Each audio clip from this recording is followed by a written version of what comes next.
Merci d'être fidèle au programme de Gabon 24, l'émission. C'est Moment de Cannes. Nous allons décortiquer toute l'actualité d'hier, mais également d'aujourd'hui, notamment avec la qualification de la Côte d'Ivoire. J'ai envie de dire qualification quasi inespérée, parce que même eux-mêmes, les Ivoiriens, avaient du mal à y croire. Et pour en parler avec nous sur ce plateau, notre ami, il est toujours fidèle, John Fitzgerald. Merci d'être sur le plateau. Bonjour Yael. À la forme? Ouais, ça va, ça va. On a vécu quand même une soirée assez folle, hein. Ouais, on a beaucoup rigolé, on a traîné dans les embouteillages, c'est normal, les Ivoiriens sont qualifiés pour les quarts de finale, c'est de bonne guerre, parce que la fête va continuer certainement dans les rues d'Abidjan et partout ailleurs dans le pays. Voilà, et puis pour décortiquer toute cette actualité, parce qu'à côté de la qualification de la Côte d'Ivoire, il y a également le Cap-Vert qui est qualifié pour les quarts de finale. Il est là avec nous pour la deuxième fois sur ce plateau. Ali Traoré, il est consultant sportif. Merci d'être sur le plateau de Gabon 24. C'est moi qui vous remercie pour l'honneur que vous me faites, n'est-ce pas, de partager mes opinions avec vous. Et heureux de vous retrouver. Une deuxième invitation aussi. Deuxième invitation, merci. Voilà, donc nous, on va tout de suite parler de ce qui s'est passé hier. On va commencer avant de parler de cette qualification de la Côte d'Ivoire. On va d'abord parler du premier match, John. Oui, Cap-Vert-Mauritanie, le match est soldé avec la victoire des Cap-Verdiens, sortis premiers de leur poule. Les requins bleus ont passé l'obstacle mauritanien, 1-0, but marqué sur penalty par le capitaine Ryan Mendes à la 88e minute. Les Cap-Verdiens passent en quart de finale. Ils n'étaient peut-être pas attendus, mais ils sont là, ils ont répondu présent. C'est une équipe cap-verdienne sur laquelle il faudra beaucoup compter pour ce quart de finale. Absolument. Je pense que le Cap-Vert est pour moi une des grandes surprises du premier tour. Et là, ils ont confirmé. Ils ont confirmé face à une équipe qui, pour moi aussi, était un peu la révélation de ce tournoi-là, l'équipe de Mauritanie. C'est une très jeune équipe. Et malgré cela, je pense que les Mauritaniens ont su, du moins en première mi-temps, tenir tête à l'équipe du Cap-Vert. Ensuite, je pense que le temps s'écoulant, sans doute l'expérience, le vécu du Cap-Vert a sans doute fait la différence. Le but un peu gag que provoque le défenseur mauritanien est évitable. On sait qu'on peut parler d'une expérience à ce niveau de la compétition. De mon point de vue. Mais ceci n'entache en rien le parcours très honorable des Mourabitounes de Mauritanie. D'accord. Il faut rappeler quand même que ce sont les Mourabitounes qui ont éliminé le Gabon. Si on n'est pas là, c'est à cause de cette équipe-là. Est-ce que, également, on va revenir sur le Cap-Vert qui a brillamment, il faut le dire comme ça, parce qu'elle est sortie de sa poule première. Absolument. Devant des grosses équipes quand même du continent. Mais on a vu quand même cette équipe du Cap-Vert un peu limite. Elle a gagné au penalty. Est-ce qu'il faut dire que c'est à cause de l'énergie débauchée au premier tour ou c'est à cause de l'intensité désormais et l'intensité que va imposer les matchs à phase élimination directe? Couperet. Alors, sans doute qu'il y a un peu de deux. C'est vrai que le Cap-Vert sort en tête d'un groupe quand même suffisamment relevé, avec deux géants africains, l'Égypte notamment et le Ghana. Donc, ils arrivent à sortir en tête du groupe. Il n'est pas impossible qu'ils aient sans doute laissé un peu d'énergie, un peu trop d'énergie dans ce duel-là. Mais c'est quand même à leur honneur, effectivement, d'être sortis premier de la poule. À côté de cela, c'est vrai qu'ils jouent contre une équipe qui n'est pas favorite. Et donc, même quand vous êtes favori dans ces matchs coup près, la première chose, c'est de ne pas prendre des buts. Une équipe qui ne prend pas des buts ne perd pas un match. Donc je pense qu'ils ont quand même joué la prudence et ils jouaient contre une équipe qui jouait bloc bas en même temps. Donc clairement, vous engagez le jeu, vous devez faire le jeu, mais en même temps, vous protégez vos arrières pour ne pas prendre un but en contre. Voilà. Donc je pense que les deux peuvent expliquer un peu, on va dire, le match peut-être moyen de l'équipe du Cap-Vert comparé à ces trois premières sorties au premier tour. De toute façon, le plus important, c'est la qualif pour les quarts de finale. On va s'intéresser à ce match qui a cristallisé l'attention ici à Abidjan et partout dans le pays. Côte d'Ivoire, Sénégal, Côte d'Ivoire. Hermès Faé avait promis l'enfer aux Sénégalais, John. Il avait promis l'enfer et ça s'est vérifié du côté de Yamoussoukro où tout un stade était acquis, donc était bien sûr réunis pour la cause ivoirienne, on peut aller plus loin, la cause des éléphants. Donc un duel entre le roi de la forêt ou de la savane et l'un des animaux les plus puissants du continent, donc l'éléphant. Et là, le duel est tombé en faveur des éléphants de Côte d'Ivoire qui ont vaincu cette équipe championne d'Afrique en titre. C'était au tir au but. Absolument. La Côte d'Ivoire est passée finalement. Oui, je voudrais, permettez-moi Allez-y. effectivement de féliciter nos joueurs, les éléphants, qui hier ont su, on va dire, faire honneur au drapeau. C'est vrai que personne ne les attendait après la catastrophique défaite contre la Guinée équatoriale. Nous avons été repêchés. Et donc, cette équipe est partie, elle n'avait pas la faveur des pronostics, on va dire, contre cette équipe sénégalaise, qui est mondialiste, qui est champion d'Afrique en titre, avec des grosses individualités, l'ancien ballon d'or Sadio Mané. Donc pour nous, ce n'était pas évident. Mais sur un match, tout est possible. Je pense que quand il y a de la volonté, quand il y a de l'engagement, parce que le foot, ça se résume à ça, c'est de gagner des duels. Il faut gagner vos duels. Il faut rester en place, ne pas paniquer. Je pense que Emas Faye, pour le coup, il faudra lui tirer un grand chapeau.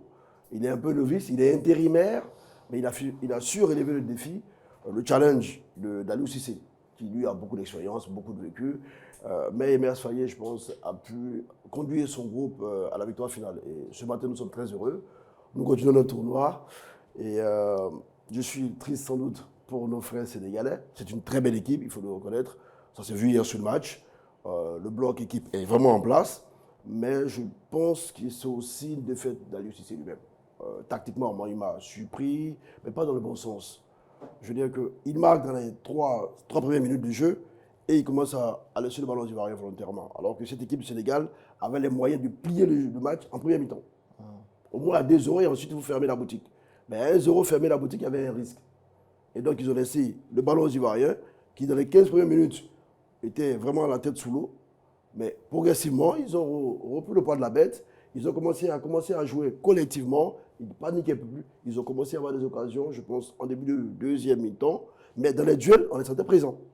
Est-ce que c'est pas aussi, enfin, vous parlez des Aliou Cissé, est-ce que c'est pas aussi parce qu'en face, avec Emerse Faé, il y avait un système de jeu bien établi parce qu'on a vu en milieu de terrain la titularisation de Michael Seri qui a apporté un certain équilibre dans le jeu concernant le milieu de terrain qui avait été longtemps critiqué depuis le début de la CAN.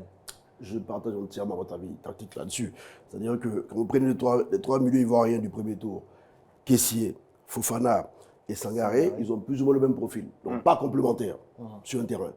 Alors, quand vous sortez un des trois, que vous mettez Seriange Michael, qui lui est un peu plus défensif, il est relayeur, on va dire, de formation. Mais il est beaucoup plus discipliné, donc il reste vraiment devant la défense. En plus de ce fait-là, on donne sa chance à quelqu'un qui, pour moi, est le meilleur défenseur ivoirien actuel, Kosonou. Et ça s'est vu hier. Parce qu'il a la capacité de bien défendre, mais également de se projeter en avant, parce que techniquement, il est à l'aise. Donc il peut casser les lignes. Et ça s'est vu. Il a pour moi été, avec Seriange Michael, les deux meilleurs joueurs ivoiriens. Nonobstant ce fait-là, je pense que Aliou Cissé, il est champion sortant. Il a la meilleure équipe pour moi sur le papier. Je pense que quand on mène 1-0, il faut tuer l'adversaire.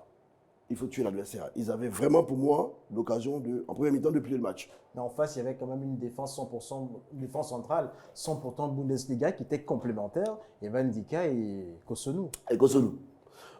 Mais encore une fois, vous voyez, le jeu des Sénégalais dans le couloir, ils étaient en difficulté. Aurier et Gislain ont eu du mal à rentrer dans le match. Même si en deuxième mi-temps, ils avaient de meilleures mines sur le terrain. Et en première mi-temps, d'ailleurs, le premier but qu'on prend, c'est une erreur d'Aurier. Sur Sadio Mané, il ne fait pas le marquage qu'il devait faire. Et donc, mais c'est un choix d'Aliou Cissé. Il a innové, pour moi, parce que quand vous prenez les matchs du Sénégal du premier tour et celui d'hier, c'est différent. Hier, il a vraiment essayé de jouer en contre. Alors qu'au premier tour, il prenait le jeu à son compte et il tuait l'adversaire. Donc, il a innové, il a perdu tactiquement. Et puis nous, on va poursuivre justement sur ce match, mais on va aller écouter la réaction des deux entraîneurs. On a mis 10-12 minutes à rentrer dans le match, à se mettre en place tactiquement, à coordonner les déplacements quand le Sénégal jouait sur la largeur. On a pris ce but très très vite et ça aurait pu nous mettre la tête sous l'eau. Là où il faut féliciter les joueurs, c'est qu'ils ont une réaction d'homme. J'avais demandé avant le match de retrouver mes éléphants, de retrouver des hommes, de retrouver des guerriers. Et sur ce match, sur cette qualification, ils m'ont montré que c'était des guerriers.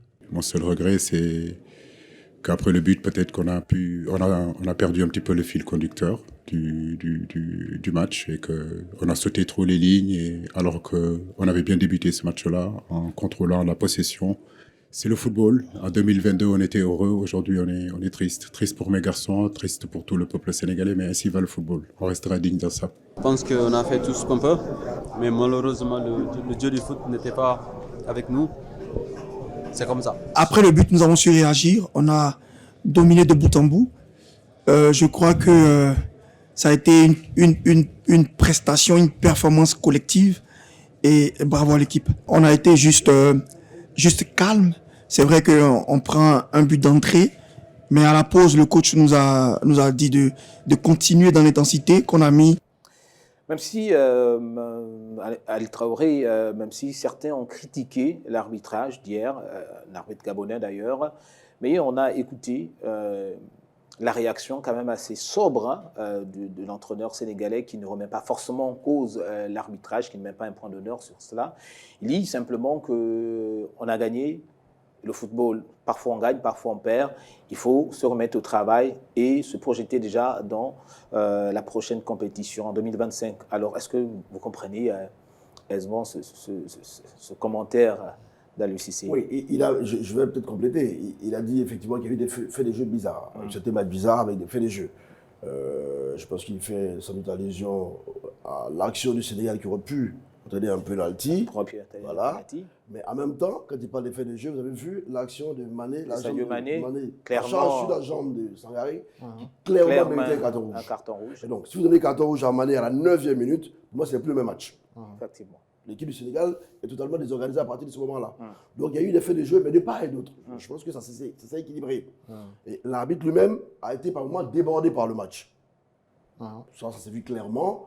Mais bon, je pense qu'à la fin, ça s'est joué à très peu de choses. Sur les détails, le coup de pied arrêté. C'est un match nul, comme l'a dit l'entraîneur Enes Fayet. Pour lui, c'est un match nul. Effectivement, c'était un match nul. Mais bon, les tirs au but, ça reste aléatoire de mon point de vue. Donc, voilà.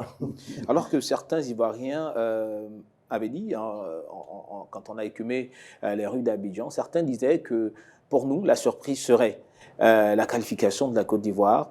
Et justement, après cette qualification, c'était la folie à Yamoussoukro. On regarde la réaction des supporters ivoiriens. On est passé par toutes les émotions. C'est incroyable. Oh, je suis émerveillé pour le coach, avec son système coaching qu'il vient de faire. C'est un bon coaching. On gardera la même équipe et on va avancer avec. Exceptionnel. On vient de loin. C'est cette Côte d'Ivoire qu'il fallait. Aujourd'hui, Dieu est avec nous. Dieu est au contrôle. C'est les éléphants ou rien. Oui, Claude. Oui, Claude. Ouais, on doit remercier le coach Fayet parce qu'aujourd'hui il a fait de grands choix en mettant Kessé sur le banc, en faisant des séries. Série fait un très grand match aujourd'hui. Ouais, on avait besoin d'un 6. Ouais, il n'avait pas de 6. Nous sommes des morts vivants. Nous étions morts. Et Dieu nous a ressuscités. Nous sommes bien partis pour prendre cette canne parce que c'est nous qui l'organisons. Et nous l'organisons tellement bien. Mais je dis merci aux éléphants. Nous mettons en confiance désormais. La Côte d'Ivoire est fière de son peuple. Oui, il n'y a pas deux pays, c'est un seul pays, la Côte d'Ivoire. La coupe là, c'est pour nous. Si on a pu arriver là, battre le Sénégal, c'est terminé. On a battu le Sénégal, c'est que la coupe reste en Côte d'Ivoire. On a fait ce qui était le plus difficile. Voilà, le Sénégal, l'une des meilleures équipes qu'on a battues. On va arriver en finale et on va la remporter. Ali Traoré, on vient de regarder ces images, hein, la joie débordante des Ivoiriens qui finalement expriment leur joie et la reconnaissance également du peuple aux éléphants de Côte d'Ivoire, il faut le dire, qui ont mouillé le maillot, comme on dit dans le jargon. Oui, enfin, je pense que hier, nous sommes entrés dans le cadre. Parce que pour moi, même la victoire d'entrée contre la Guinée-Bissau était tirée par les cheveux. En termes de fond de jeu, on était très empruntés dans ce match-là. Tout le premier tour, je pense qu'on a senti le poids des enjeux sur les épaules des garçons. Ils n'ont jamais pu se libérer et jouer correctement au football. Et là, pour moi, hier, c'était enfin leur entrée dans le tournoi. En tout cas, je l'espère pour nous. Et il y a une nouvelle dynamique, sans doute, qui a commencé avec le changement d'entraîneur. Donc là, tout de suite, vous créez un électrochoc, ça s'est vu, dans l'attitude des joueurs, dans l'engagement physique, dans la solidarité, on l'a senti. Et le peuple, encore une fois, aime ces joueurs. Et enfin, ils nous ont rendus fiers. Je pense qu'ils peuvent compter sur notre soutien collectif jusqu'au bout. on sera là pour eux en tout cas, ça c'est certain. Est-ce que vous pensez que c'est finalement le match déclic pour les éléphants? C'est vraiment le match déclic pour nous. C'est qu'on Fofana l'a dit hier dans son interview d'ailleurs. C'est notre match de référence jusque-là. Je pense qu'on essaiera de maintenir cette nouvelle dynamique et voir jusqu'où ça va nous porter. On espère pour les éléphants. Et puis justement, au-delà des stades, il y a des zones qui ont été aménagées pour permettre aux Ivoiriens qui n'ont pas le moyen de se rendre dans les stades, de regarder ce match. Et puis dans les fan zones d'Abidjan, c'était un peu chaud. On regarde et puis on se retrouve derrière.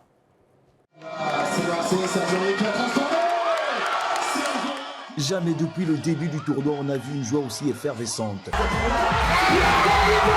Franck Kessié vient de transformer son tir au but. La folie s'empare alors de tous les Ivoiriens.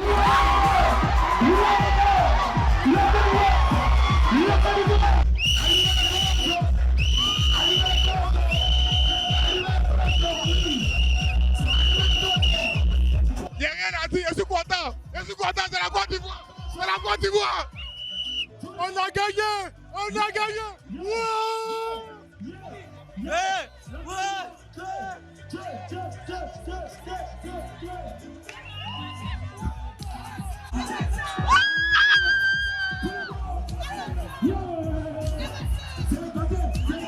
C'est la joie de tout un peuple.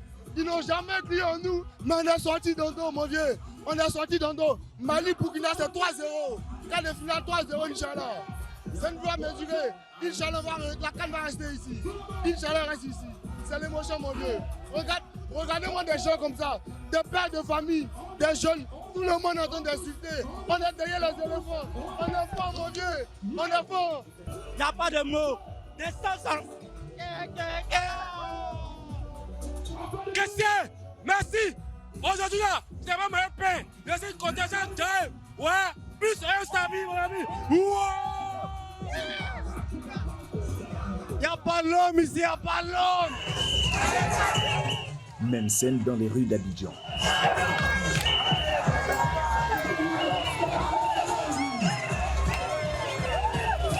Avec cette qualification, les prochaines victoires risquent d'être encore plus belles.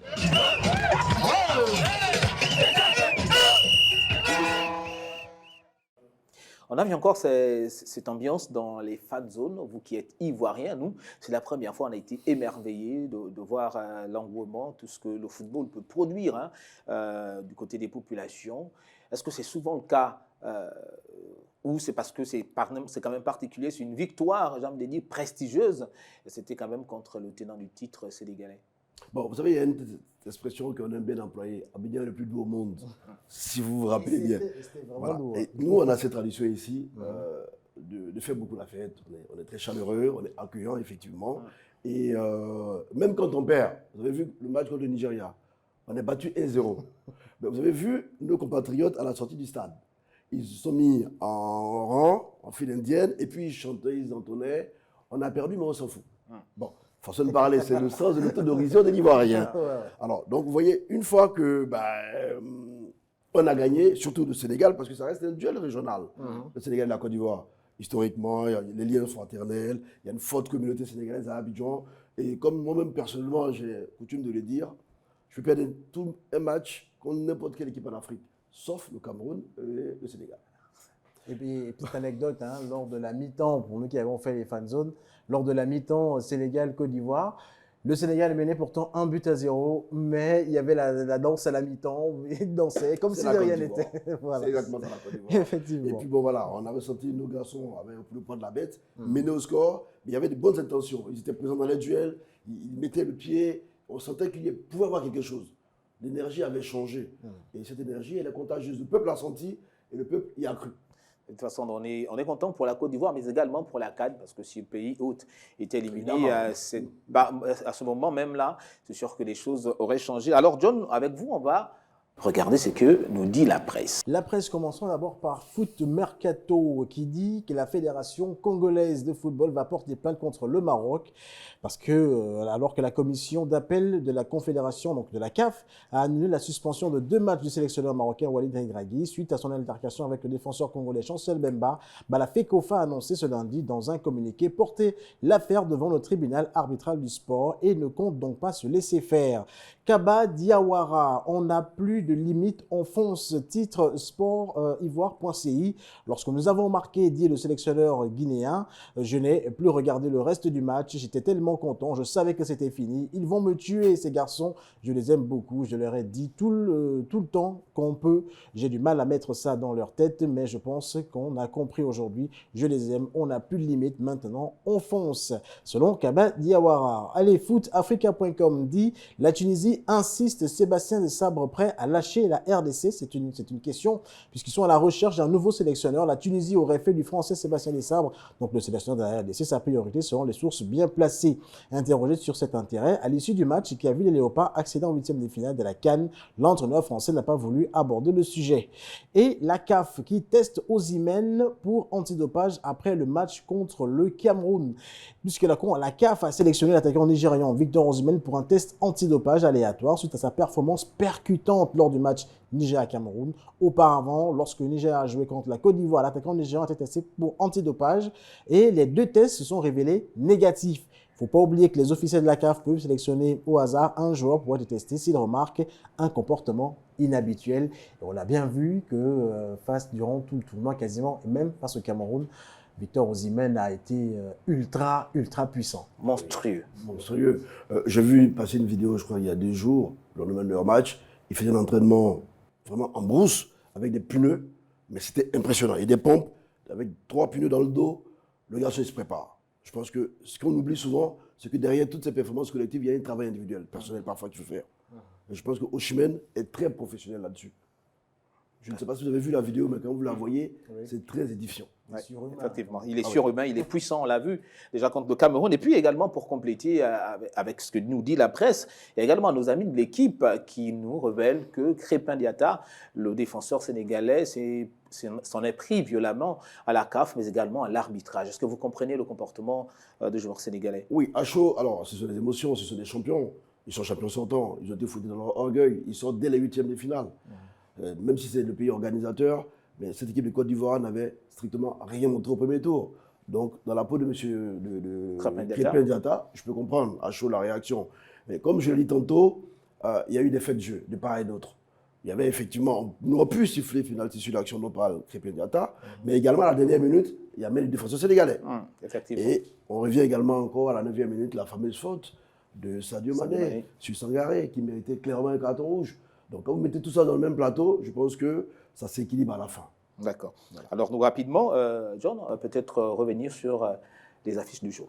Les affiches du jour. Aujourd'hui, on a Mali, Burkina Faso qui va se jouer au stade Amadou Gon Coulibaly lorsqu'il sera 17h heure locale. Puis nous aurons Maroc, Afrique du Sud lorsqu'il sera 20h. Maroc, Afrique du Sud, ce sera au stade de San Pedro, donc 20h heure locale. Voici encore d'autres rencontres, d'autres affiches très alléchantes aussi. Clairement, pour moi, avec la sortie hier du Sénégal, le Maroc est le favori avec le Nigeria, de mon point de vue.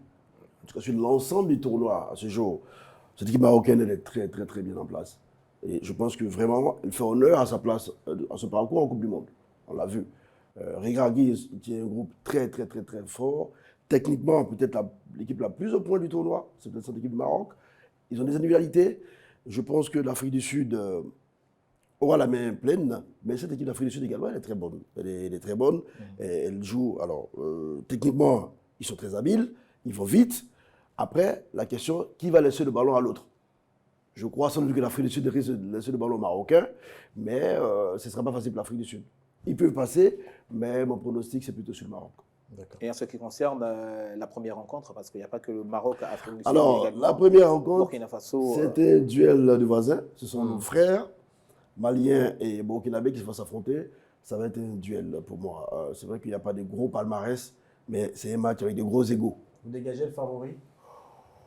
Sur papier, je dirais le Mali. D'accord. Mais connaissant les Burkinabés, il faudra beaucoup se méfier de cette équipe parce que ce sont des gens très travailleurs, très fiers. Il faudra se méfier de cette équipe de Burkina. Voilà, donc on se donne rendez-vous lorsqu'il sera 17h ici à Abidjan pour ce match Mali-Burkina Faso et lorsqu'il sera 20h Maroc, Afrique du Sud. Voilà, merci Ali Traoré. Je rappelle que vous êtes consultant sportif. Merci d'être passé encore une fois de plus. C'est moi qui vous remercie. C'est toujours un plaisir pour moi de vous retrouver et au plaisir encore de vous retrouver une nouvelle fois. Je vous souhaite en tout cas de passer une très bonne séjour en Côte d'Ivoire. Bonne canne à vous. Merci également à notre ami John Fitzgerald qui est toujours fidèle au poste. Merci Gaël. Moment de cadre, c'est fini pour aujourd'hui. On se donne rendez-vous dès demain pour un nouveau numéro. Ciao, ciao.